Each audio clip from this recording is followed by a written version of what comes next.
chers amis. Peut-être que vous nous rejoignez pour la première fois, peut-être c'est la première fois que vous voyez une vidéo de notre chaîne YouTube. Et bonjour à vous tous, chers frères et sœurs. Je me présente, je suis le prophète Walid Zouache. Et je travaille au PCP, la porte du centre prophétique pour les nations ici à Toulon. Et aujourd'hui, j'aimerais parler avec vous d'un sujet qui est important. J'aimerais pouvoir, ensemble, que nous puissions lire la Bible. Et je vais ouvrir ma Bible dans le livre de l'Apocalypse, au chapitre 13 et au verset 16. Écoutez bien ce que la Bible me dit. Elle fait que tous, les petits et les grands, les riches et les pauvres, les hommes libres et les esclaves, reçoivent une main sur la main droite ou sur le front, et que nul ne puisse acheter ni vendre sans avoir la marque, le nom de la bête ou le chiffre de son nom. C'est ici la sagesse, que celui qui a de l'intelligence calcule le chiffre de la bête, car c'est un chiffre d'homme, et son chiffre est 666. Aujourd'hui, nous arrivons dans un temps, dans une ère où, vous allez voir après, je vais vous passer dans cette même vidéo un court extrait de M. Nicolas Dupont, des informations qui sont en train de se produire aujourd'hui sur notre sol français. Alors on nous parle de la puce RFID, on nous parle que maintenant tu peux acheter, tu peux avoir cela pour avoir ta carte d'identité, ton numéro de sécurité sociale, tous tes papiers sur toi. Et on est en train de nous lancer les mérites de cela. Sachez que cette puce a été créée, et pas de hier, ça fait longtemps, ça fait déjà des années que cette puce a été créée. Mais pourquoi aujourd'hui ils en parlent plus qu'avant? Aujourd'hui ils en parlent plus qu'avant parce qu'ils ont réussi à trouver des programmes pour le faire fonctionner avec votre téléphone. Quand vous ouvrez votre téléphone, quand vous ouvrez cette partie du téléphone, vous allez voir qu'il y a sur chaque téléphone une application qui s'appelle NFC. NFC. Et souvent quand on achète les nouveaux téléphones, cette application est déjà activée. Et on peut la désactiver. Et on peut se poser la question, mais à quoi sert cette application NFC? Ça fait un moment donné, ça fait déjà un moment qu'ils ont préparé les téléphones pour pouvoir être en connexion avec cette puce. Ils ont essayé de faire un lavage de cerveau en essayant de vous prouver toutes les bonnes thérapies, de pouvoir payer en ligne, de pouvoir faire toutes sortes de choses. Et l'homme a pris goût à cela. Et aujourd'hui, on veut vous implanter la puce. Ce sont des puces des fois qu'ils implantaient déjà dans les animaux, dans les chiens, dans les chats, dans tous les différents animaux, mais jusqu'à là, c'était juste une puce pour identifier, ce qu'on appelle RFID, une puce d'identification. Ça peut être identifié par les radios, par les satellites, par les fréquences. En d'autres termes, ça devient une puce connectée.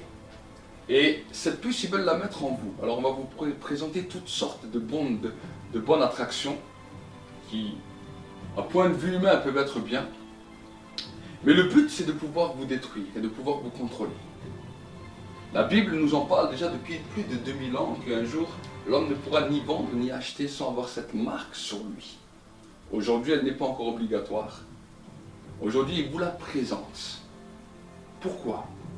Leur but, c'est de vous détruire. Vous savez, ça fait plus d'une centaine d'années qu'on est en train d'essayer de conformer la pensée de l'homme en lui faisant croire que Dieu n'existe pas, que tout cela c'est des inventions. Commencer par la radio, ensuite la télé, ensuite l'ordinateur, les téléphones. Et finalement, on voit que la technologie évolue pour nous rendre esclaves. Aujourd'hui, maintenant, il y a le monde du métaverse qui a commencé, où les gens commencent à acheter des propriétés, les gens commencent à acheter des maisons, ils commencent à acheter toutes sortes de choses dans le monde métaverse, dans le monde virtuel. On a même créé des films. Et des fois, on peut se dire, non, mais c'est qu'un jeu. Non, ce n'est pas qu'un jeu.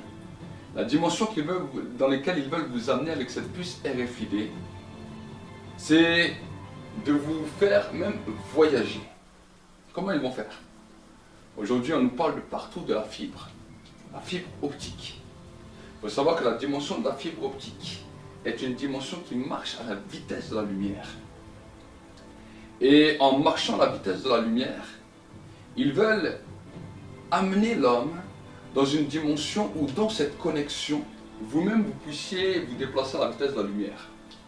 Il y a quelques années, se voyager à l'autre bout du monde en 20 heures ou en 25 heures, je parlerai peut-être qu'il y a 200 ans, on vous dit d'aller à l'autre bout du monde en 20 heures ou 25 heures, c'était une folie.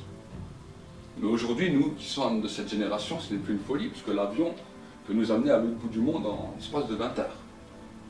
Aujourd'hui, avec ta voiture, tu peux faire 1000 km en une journée. Chose qui, il y a 200 ans, 300 ans, c'était une folie. Et si peut-être quelqu'un aurait parlé aux hommes d'il y a 300 ans de l'époque, ils auraient dit, mais t'es fou. Et c'est ce que je suis aussi en train de vous dire. Avec cette technologie, ils vont vous présenter une facilité de vous déplacer à travers le monde. Vous pouvez vous désintégrer et vous réintégrer à l'autre bout de la planète en l'espace de 5 minutes. Ça peut sembler une folie ce que je vous dis. Mais c'est là où ils vont amener l'homme. C'est là où ils vont amener l'humanité. C'est ce qu'ils veulent faire. La Bible nous a prédit déjà toutes ces choses-là il y a plus de 2000 ans. Et là, ces choses sont en train de se réaliser sous nos yeux. Alors, d'un point de vue humain, vous pouvez me dire, mais c'est pas si mal que ça. Alors, d'un point de vue humain, oui, c'est pas mal. Mais devant Dieu, c'est terrible.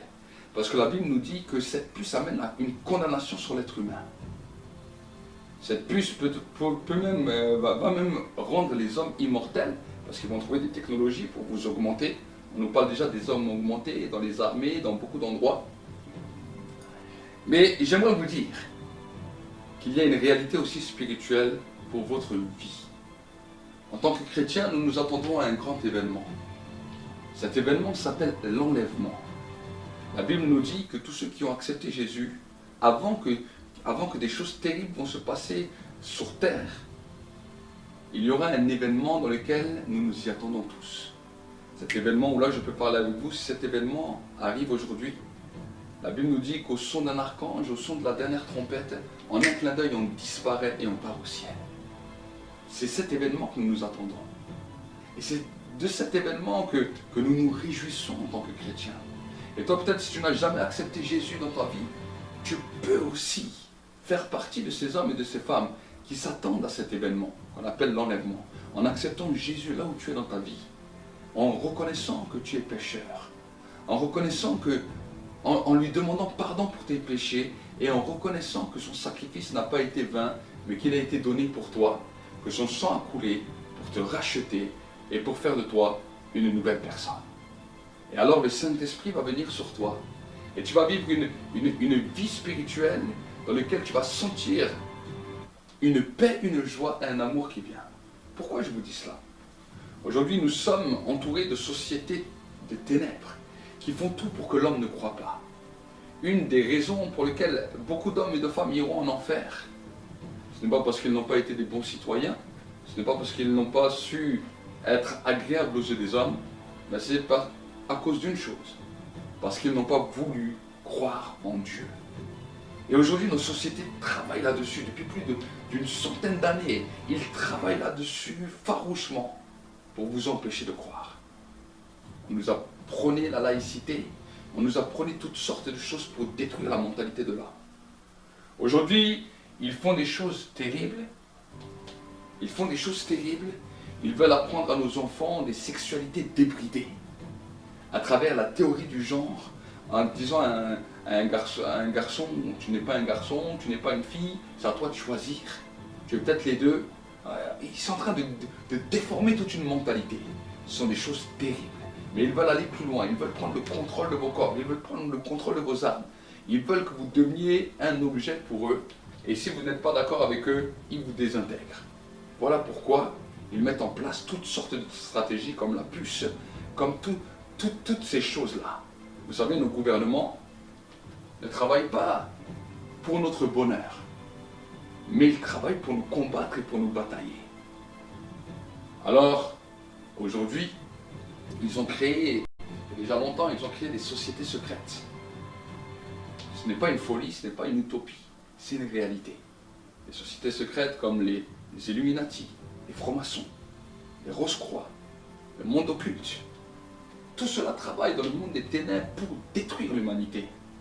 Aujourd'hui, nos gouvernements, même ici en France, sont plongés là-dedans. Ce sont les francs-maçons qui tiennent tout. Alors, des fois, on nous fait des émissions à la télévision pour nous dire, mais non, mais c'est pas si mauvais que ça. C'est pas si mal que ça. Alors, je vais vous expliquer en quelques mots qu'est-ce que c'est la franc-maçonnerie. La franc-maçonnerie, c'est quoi?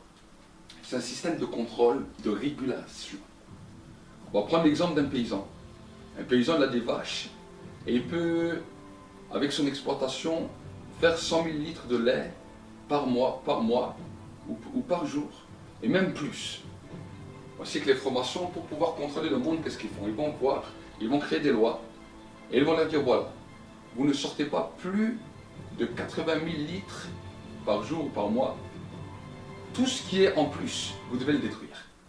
Si vous refusez de nous obéir, on va vous amender, on va vous mettre des amendes de telle sorte que même si vous avez du surplus que vous voulez vendre, vous allez vous appauvrir avec vos amendes. Les gens sous la contrainte vont obéir. Et tout d'un coup, c'est eux qui détiennent un marché financier. Et quand ils détiennent le marché financier, voici que c'est eux qui gèrent leurs prix et qu'ils montent et qu'ils descendent pour amener un peuple en esclavage. Et ils font ça sur tout, sur les tomates, sur les fruits, sur les légumes, sur le lait, sur la viande, sur tout ce que nous avons au magasin. C'est pour cela qu'on voit les inflations. Et nos gouvernements nous racontent des bêtises, ils nous disent que c'est à cause des guerres, ils nous disent que c'est la franc-maçonnerie, ce sont ces sociétés secrètes qui détiennent le monde, qui manipulent le monde. Et nous-mêmes, en tant qu'enfants de Dieu, on doit vous dire la vérité. Parce que quand on a accepté Jésus, il y a une protection nouvelle qui vient. Et je n'ai pas peur de pouvoir parler de cela parce que il y a une protection de Dieu et c'est Dieu lui-même qui protège. Mes amis, nous ne voulons pas être soumis à de telles règles. Nous ne voulons pas être soumis à des minorités qui veulent détruire l'humanité. Mais nous avons une mission, nous avons un devoir de pouvoir vous avertir. Autant que nous sommes, plus nombreux que nous sommes, nous pouvons arrêter ces choses.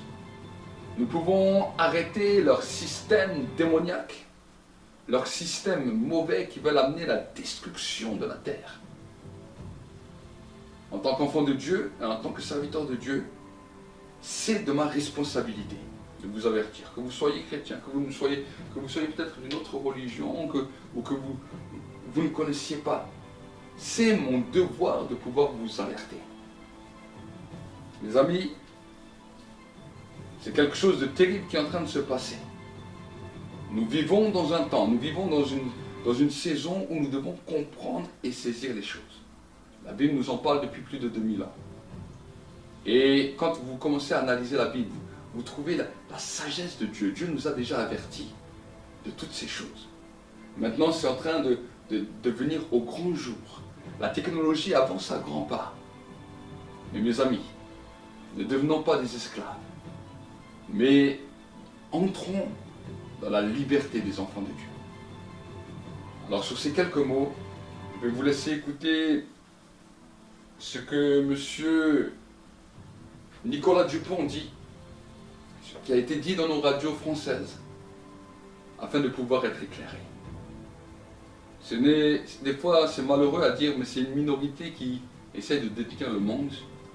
Dans notre pays, c'est une minorité, ce sont des sociétés des ténèbres qu'on essaye de valoriser comme des sociétés qui sont bien, mais les sociétés comme les francs-maçons, comme toutes ces sociétés secrètes, ce sont des sociétés de destruction.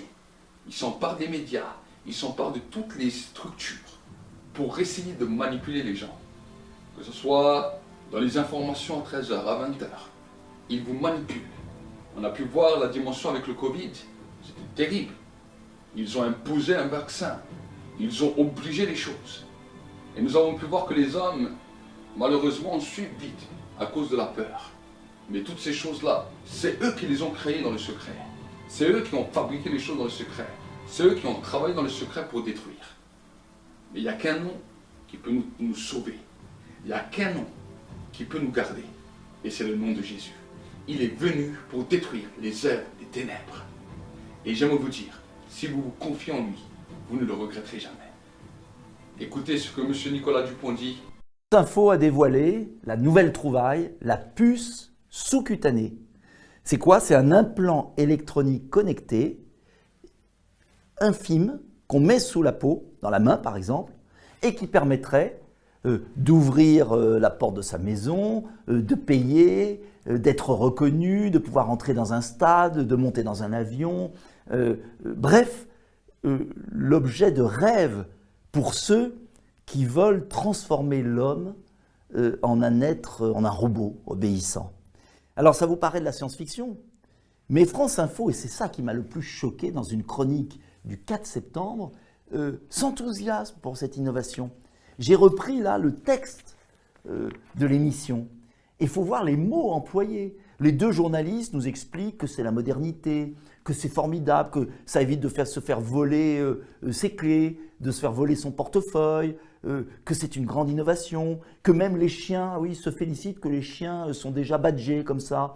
Et puis ils disent en gros, bon, il faut que ce soit accepté socialement et culturellement, mais regardez, on n'imaginait pas qu'on pourrait payer avec son téléphone, alors sans doute dans quelques années ce sera très populaire.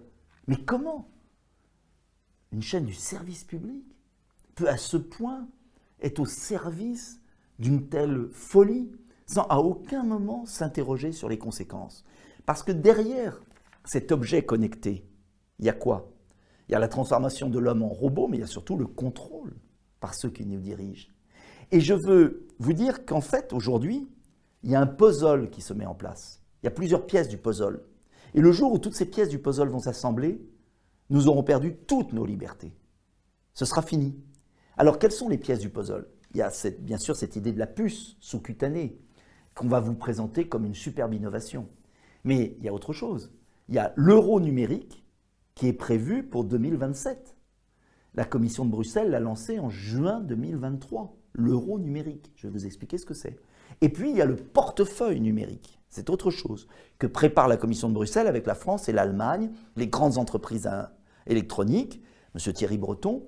Alors, si vous regardez la puce sous-cutanée, l'euro numérique, le portefeuille numérique, ajoutez à cela ce qu'on a connu avec le pass sanitaire, cela veut dire que demain, on peut mettre en place le crédit social à la chinoise, l'accès à certaines zones en fonction de ce que vous aurez dans votre puce. Par exemple, alors on prend des exemples très concrets. L'euro numérique, ça veut dire quoi? Pourquoi la CNIL est très réticente à l'euro numérique? C'est parce que l'euro numérique, ça veut dire la disparition progressive de l'argent liquide. Quand vous prenez un billet et que vous allez chez le boulanger, ou vous allez acheter de l'essence, ou vous donnez à votre enfant, ou à votre mari, ou à votre femme, un billet, il n'y a pas de traçabilité. On ne sait pas quand, pourquoi faire, qui, comment. On ne sait pas. Il y a un anonymat, il y a la liberté. À partir du moment où vous passez à l'euro numérique et à la suppression progressive de l'argent liquide, ça veut dire que toutes vos dépenses seront tracées. Cela veut dire qu'il y aura une fusion entre votre identité et votre dépense. Cela veut dire que si par exemple vous consommez trop d'essence dans le mois, vous aurez un mauvais bilan carbone. Si vous mangez trop de viande, vous achetez trop de viande au supermarché, vous serez responsable du méthane. Si vous faites trop de voyages en avion, eh bien on pourra vous couper.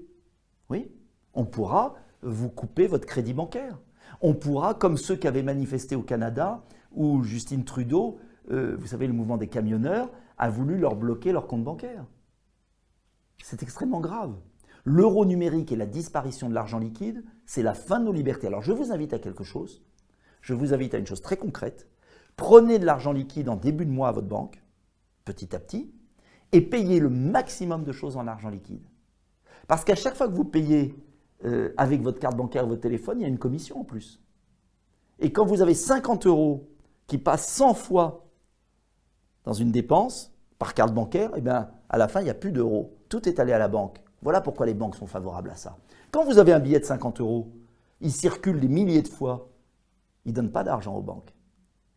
Un billet, c'est un coût pour la Banque de France. L'euro numérique, ça rapporte. Bonsoir à tous, merci de votre attention. Voici les titres de l'actualité de ce mardi. La carte d'identité électronique devrait bientôt devenir obligatoire en France. Chacun devra en posséder une carte comportant une puce qui intégrera les empreintes digitales et une photo numérisée, une annonce faite par le ministre de l'Intérieur Dominique de Villepin. La France est donc prête à franchir le pas, comme certains de ses voisins l'ont déjà fait. La carte d'identité devrait bientôt devenir obligatoire, peut-être d'ici 5 ans. C'est ce que préconise dans une interview à France Soir le ministre de l'Intérieur, Dominique de Villepin. Mais il s'agira d'un nouveau document doté d'une puce électronique qui contient des informations biométriques. Explication Anouk Burel, Aurélia Guim. Il n'y a pas si longtemps, la carte d'identité était en carton. Des centaines de milliers de ces papiers jaunes sont encore en circulation. 20 ans ensuite, la carte plastique, en vigueur aujourd'hui, elle était réputée infalsifiable. Elle est en fait abondamment falsifiée. Il en faut donc une nouvelle. C'est bien sûr éviter la fraude documentaire. Vous savez que ces fraudes sont très importantes. Plusieurs centaines de milliers de fraudes chaque année sur ces cartes. L'État alors lancera dès 2007 une carte électronique et biométrique comme celle-ci, déjà en vigueur en Belgique. La puce contiendra tout d'abord votre photo et une image de vos empreintes digitales. Une simple pression sur un lecteur électronique pourra donc prouver votre identité. Également dans la puce, l'accès via un code à vos données personnelles, compte en banque, dossier fiscal, numéro de permis de conduire. Autre nouveauté, la carte pourra servir de signature électronique, par exemple pour les transactions sur Internet. Comme à chaque annonce de nouvelles cartes, celle-ci est censée être infalsifiable. La majorité des gens qui falsifient les documents, notamment en France, sont des gens qui travaillent dans des petits ateliers, qui font de l'artisanat quasiment, et ces gens-là n'auront pas la technicité pour utiliser de la biométrie et pour falsifier des documents biométriques. Donc on peut supposer que ce sera un travail de qualité qui sera beaucoup plus inaccessible. Plusieurs sociétés privées, dont Aéroports de Paris, ont déjà distribué ce type de badge à leurs employés. Comment éviter le piratage des données personnelles? Les défenseurs des libertés individuelles crient à l'imprudence et à l'intrusion dans la vie privée. La nouvelle carte sera officialisée en juin prochain. Elle sera obligatoire et payante. Oui, les moyens d'identification et de contrôle électronique sont de plus en plus précis et suscitent beaucoup de questions. Voici un exemple un peu extrême, mais qui pourrait faire école. En Espagne, pour fidéliser leurs clients, certains établissements leur proposent de se faire greffer une puce directement sous la peau. Reportage Jacques Cardos, Thierry Breton. Attention, cet homme est porteur d'une puce électronique. Implantée dans le bras, elle lui permet d'avoir accès au carré VIP. Comme un produit de supermarché, les clients sont barcodés et la puce contient leur crédit consommation. Ainsi, dans cette boîte de Barcelone, il y a ceux un peu vieux jeux qui dansent encore avec un porte-monnaie et ceux qui n'en ont plus besoin. Légalisée depuis 1 an, cette greffe est même proposée à l'intérieur de la boîte contre 125 €. L'opération ne dure qu'une vingtaine de minutes. D'abord une petite anesthésie locale, ensuite la puce est greffée sous la peau et reliée à un compte personnel, un peu comme un compte bancaire. Je ne sais pas pourquoi j'ai voulu faire ça. En fait, c'est peut-être parce que tout le monde l'a. Et puis, c'est pour savoir comment c'est. C'est juste pour ça. Cette puce qui vient des États-Unis a obtenu un droit de commercialisation à condition de ne pas détenir d'informations médicales. Facile à implanter, n'importe qui peut donc s'improviser infirmière de boîte de nuit. C'est plus facile que de faire un piercing. Et ceux qui font ça n'ont pas spécialement d'autorisation. Et de toute façon, je me sens capable de réagir en cas de problème. Une centaine de consommateurs a déjà opté pour l'identification électronique. Un seul petit problème, pour se faire retirer la puce, il faut subir une intervention chirurgicale. C'est le même principe que pour les femmes qui se font implanter une pilule contraceptive. Au bout d'1 an ou 2, il faut bien l'enlever pour en faire poser une autre. Reste le problème du pistage éventuel des clients, car la puce permet aussi de suivre un individu par satellite, ce qu'aucune législation n'interdit en Europe. Alors, comme nous avons pu le voir dans toutes les vidéos, l'heure est grave. Nous avons pu voir 2 vidéos. Et vraiment, j'aimerais vraiment vous encourager à prendre position là où vous êtes. Si vous êtes un docteur, la parole que j'ai de la part de Dieu pour vous, c'est de vous former comment sortir ces puces pour essayer d'en sauver le plus grand nombre. Nous sommes dans une saison où les puissances des ténèbres, les sociétés occultes veulent prendre le contrôle des hommes. Mes amis, nous avons encore la possibilité de tout changer. Nous nous attendons à ce grand événement et c'est extraordinaire, le retour de Jésus. Mais là où nous sommes, nous avons encore la possibilité de sauver des âmes et de changer tout. Sur ces quelques paroles, je vais vous dire que Dieu vous bénisse et que la paix et la bénédiction de Dieu se soient. Bye bye.